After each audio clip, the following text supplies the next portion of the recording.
So, a few videos ago, I made a double resolution, display board by clipping distance sensors into themselves, and I wanted to talk about how I turned that into a camera, because right here, if I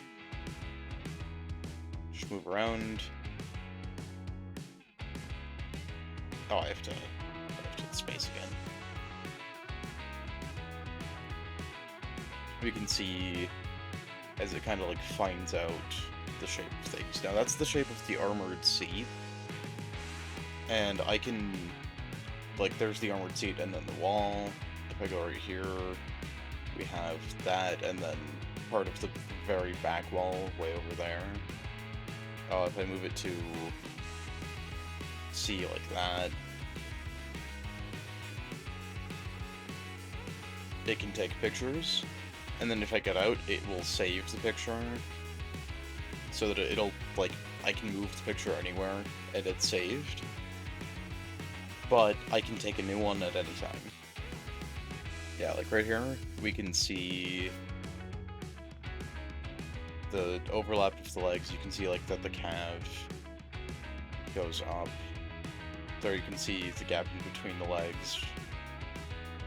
And it's overall pretty detailed, and I wanted to talk about what I did to this display in general to make it better.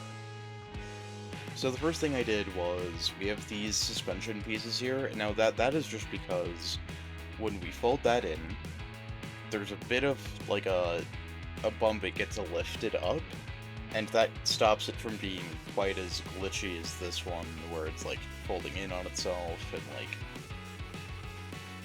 if I go ahead and repair this, and then redo that, it's very, it releases a lot of sparks, and then moving it at all is kind of bad. So those suspension pieces were to give that just little bit extra bit of flex you have, so that it can have, the displays all stacked on top of each other like that. Now I want to break down how I actually did the camera logic. So each one of these product gates is powered by a sensor, so that they're multiplying the output of the sensor, which is going to be the distance in this case, by 1, which is down here, whenever I press click. So whenever I press click, it's going to multiply it by 1 and feed that into here. These are on step, so that it just receives 1 input. But this is on delay, because I need it to wait until we've clicked this, which resets all of these back down to 0. So basically we have, okay, if we want to take a picture, and this is already at 1 or something, we have to set this back to 0, and then input the new value to the picture. And that's what these do. This one sets it to, well, this one sets it to 0. All of those, it's just going -1, which is the maximum it can have, so no matter what, those will, be reset to 0. And then this one, on a short delay, is then hooked up to all of these, which are each hooked up to their individual sensors. So it kind of, replicates what is being seen, and then feeds it into this, like the accumulators, as a sort of memory, which are then being fed into the panels one by one.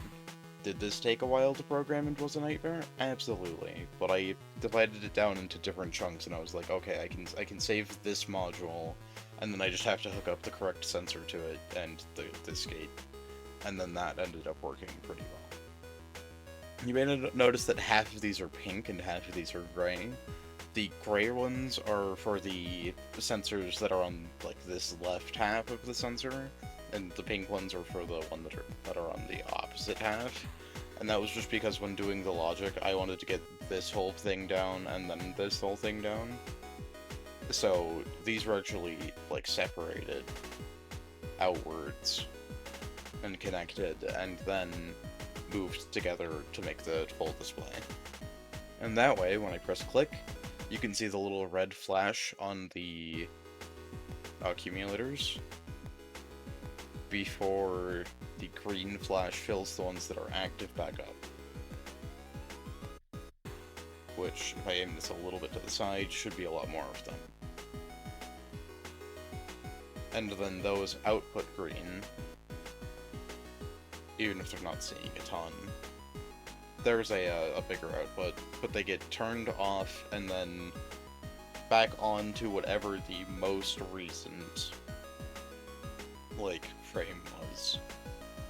Now, you could use this and have several bits of memory here to be like, okay, so we're going to write to frame 1, and then we're going to write to frame 2, and then frame 3, and then frame 4.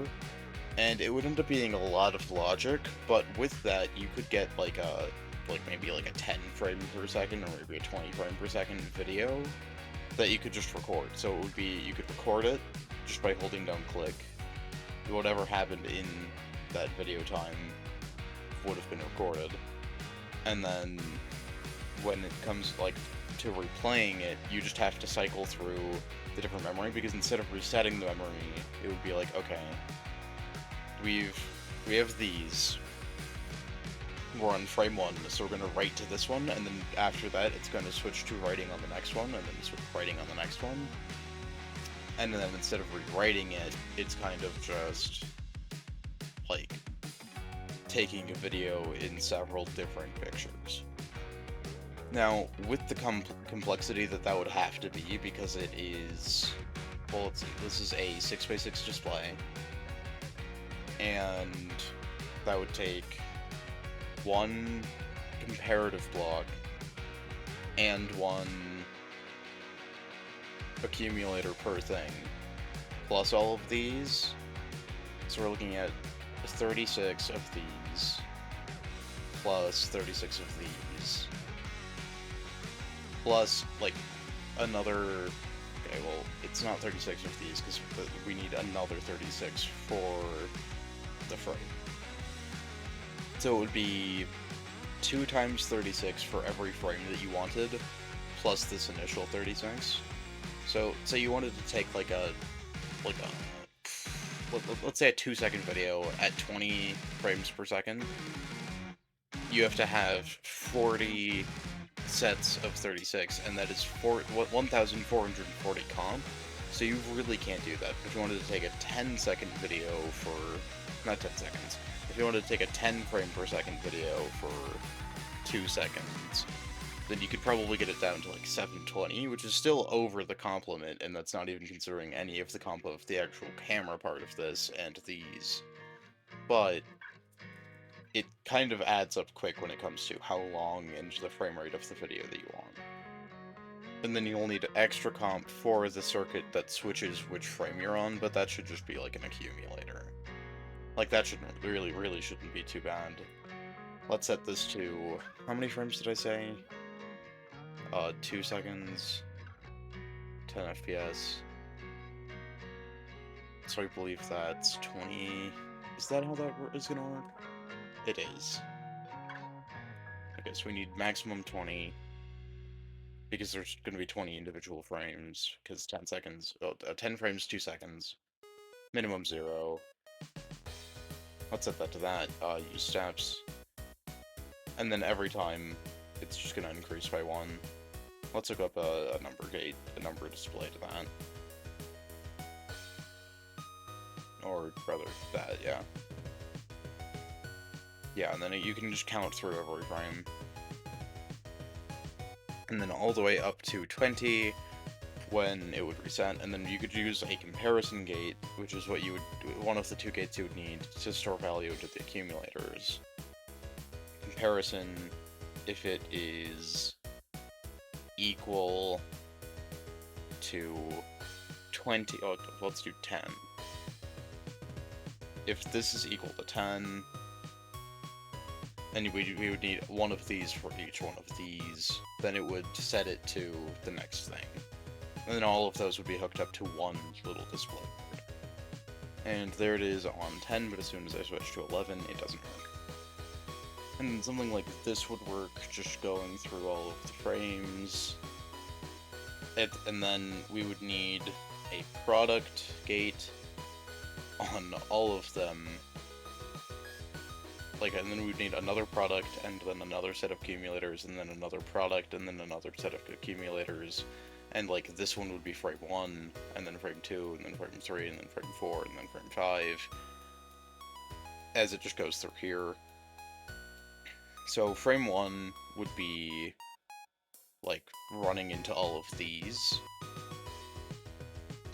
and then using that to output to this, and then frame 2 would switch off of running into these, and it would run into the, like, these instead.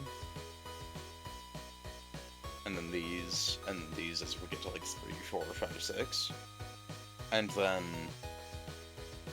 the accumulators would be, like, charged over time, and then you could play back through the frames to get the accumulators data. Although, that would be a lot of logic, which I am not gonna do today. I'm gonna save that for potentially a different video, potentially just not a video at all. But that is how you would make a camera in Trailmakers, or at least it's how I would. Anyways, I hope you enjoyed. I will see you in the next video, and also, I built a transformer. I didn't make a video on this because building transformers on videos is so much harder than building it off video, and I spent like 5 hours on this. If not more, it was probably closer to like 6.